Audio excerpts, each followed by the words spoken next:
खुलुमबाय दिनैनि निसेप्तेदो बयखौबो बरायबाय। दिनैनि फार्स्ट निसेप्तेदानो जाहैबाय प्रबिन बसुमतारिया बुंदों समाजारि बिजोङाव नंखाय फोसावनायनिफ्राय जानगाराव था। थांनाय 12 जुन खालार खालि समाजारि बिजोङाव UPPL राजखान्थि हान्जानि सोद्रोमाफोरा पार्टी जानायनि मुङाव भट बिनो फैनानै रायजोफोरजों होखार हरजानाय बायदि बाथ्रा लिरनानै फोसावना भाइराल खालामनाय भिडिअनि सायाव गोख्रों रावजों सोंखारिदों बरपाम फाला मानोहर बिथा गामिनि रायजो राजाफोरा आरो इयुन समाव बेफोरबायदि जाथायखौ जोंनि गामियाव खालामफैनो मोना होननानैबो गोख्रों रावजों सोंखारियो। बरपाम गामिनि जोहोलाव आफादनि आफादगिरि प्रबिन बसुमतारिया बुङोदि बयबो हान्जाया फैनानै बिसायख'थि फोसावदिं फैनायखौ जों बरायो, नाथाय बेफोरबायदि नंखाय बाखाय बाथ्रा बुंनानै फोसावनायखौ जों सहायनो हानाय नङा।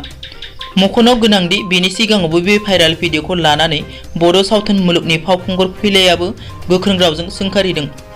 2 नम्बराव दङ हिमा दासआ खेल रत्न बान्थानि थाखाय सायख'जाबाय।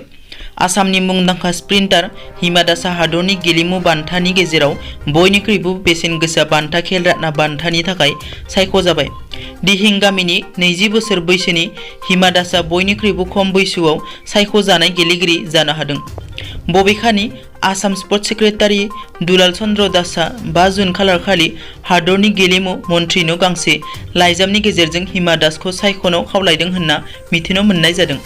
मख'नो गोनांदि हिमा दासआ बे बान्थानि थाखाय जुबिलिन थ्र'वार नीरज चोप्रा, रेसलार विनेश फोगाट, टेबल टेनिस गेलेगिरि मनिका बात्रा, आइजो हकी हान्जानि केप्टेन रानी रामपाल आरो क्रिकेट गेलेगिरि रहित शर्मा मोनजों बादायलायगोन। 3 नम्बराव दङ चिरां जिल्लायाव गोबां गावग्रा आरो बेरफुग्रा मुवा मोनदों। मैया समबार खालि भारत भुटान सिमनानि खाथियाव थानाय रुनिकाटा पुलिस थानानि सिङाव थानाय मोनसे गोदो अरनबारियाव गोबां बिबांनि गावग्रा आरो बेरफुग्रा मुवा बोखांनो मोनदों। मोनसे सुलुंनिफ्राय खौरां मोननानै आसाम पुलिस 15 नं गरवाल राइफल, 6 नं SSB आरो 210 नं CRPF कब्रा कामान्ड'आ जुथायै बे बोखांनाय हाबाफारिखौ मावफुङो। सुलुंनि बादिब्ला फ्राय 12 सान नागिरनायनि उनाव हा सिङाव फबना दोननाय थासारियाव बोखांना मोननो गोबां गावग्रा आरो बेरफुग्रा मुवाखौ। 4 नम्बराव दङ पाकिस्ताना 0 पइन्ट स्टेशननि मुंखौ सोलायबाय। भारत पाकिस्ताननि गेजेराव खारग्रा सप्तायारि ट्रु नेटार एक्सप्रेसआ काश्मीराव अनुच्छेद 370 खौ बोखारनायनि उननिफ्रायनो बन्द जाना दं। बेखौ आथिखालाव पाकिस्तान रेलवेआ गावनि 0 पइन्ट रेलवे स्टेशननि मुंखौ सोलायबाय। पाकिस्ताना बेनि मुंखौ मारबी दोनबाय। मुं सोलायनायनि जाहोन आरो बिनि ओंथिखौ रैखाथि एजेन्सिफोराबो बुजिनो हायाखै। मख'नो गोनांदि भारत पाकिस्ताननि सिमना ओनसोलाव थांनाय गोबाव समनिफ्रायनो दावराव दावसि सोलिगासिनो दङ।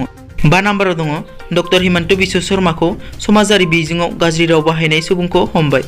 आथिखालाव समाजारि बिजोङाव गाज्रि राव बाहायना गुबुनखौ रायनाय एबा बुंनायनि सिगां सानग्रोनाया गाहाम, मानोना मालाबा खैफोदाव गोग्लैनांगौबो जानो हागौ।